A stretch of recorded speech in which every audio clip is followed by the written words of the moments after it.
మొత్తంగా సింగరేణి ఏదైతే ఆది నాయకత్వం సిఎన్ఎండీలు డైరెక్ట్లు మారటం వల్ల రికైనేడుకు అనేక సమస్యలు మాట్లాడినప్పుడు కూడా రెడ్డి గారు వచ్చి మొదలెట్టే సామెతగా మళ్ళీ మాట్లాడతాం చేస్తామని అంటా ఉన్నారు.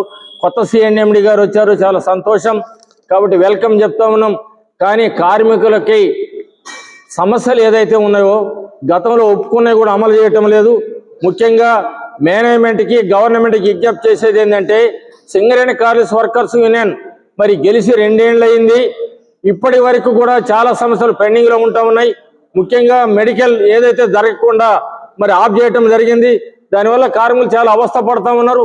అయిన వాళ్ళకు కూడా ఉద్యోగాలు ఇవ్వకుండా ఆఫ్ చేశారు. అదే కాకుండా ఇన్కమ్ ట్యాక్స్ పెరిక్స్ పైన ఇన్కమ్ ట్యాక్స్ ఏదైతే ఇస్తామని చెప్పారు, 91 కోట్లు అయితే అని చెప్పారు, అది ప్రభుత్వం చేతిలో ఉందని అది కూడా ఆపటం జరిగింది.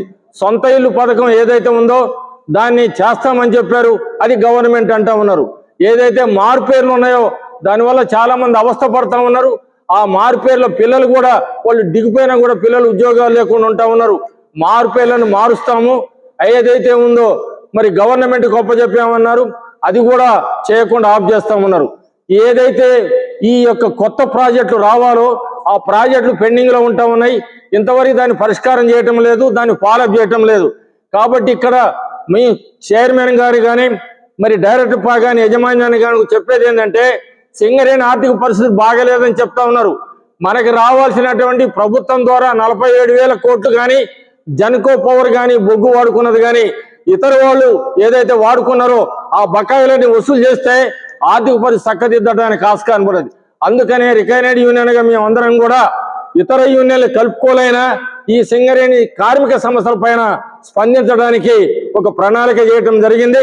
రికైనైడ్ యూనియన్గా మేము ఏదైతే ఉందో అన్ని యూనియన్లు కలుపుకొని ఆందోళన దిగబోతా ఉన్నాం. ఈ నెల 17వ తారీఖున మైన్స్ అండ్ డిపార్ట్మెంట్ ఆల్ 11 ఏరియాలు 6 జిల్లాల్లో కూడా కార్మికులు ఈ సమస్యల పైన ఆందోళన చేయడానికి సిద్ధమవుతా ఉన్నారు. అదే కాకుండా 18వ తారీఖున శ్రీరాంపురం నుంచి త్రోడ్ సింగరేణి 11 ఏరియాలు కూడా అన్ని బెల్లంపల్లి, రామగుండం, మందమర్రి, శ్రీరాంపురం, భూపాలు అన్ని కలుపుకొని కొత్తగూడెం రీజన్తో సహా మరి జాతర ఒకటి పెట్టడం జరిగింది. కార్మికులు అన్ని విషయాలు చెప్పి ఈ యొక్క కంపెనీ పొజిషన్ ని ఏదైతే మేనేజ్మెంట్ యొక్క వైఖరి, గవర్నమెంట్ వైఖరి కూడా చెప్పడానికి ఈ ప్రయత్నం చేస్తా ఉన్నాం.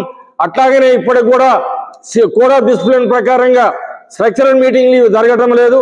కాబట్టి జరపాలి ఇమీడియట్ గా. ఈ ఆందోళన జాతర చేసి అందరికి కూడా చేస్తా ఉన్నాం.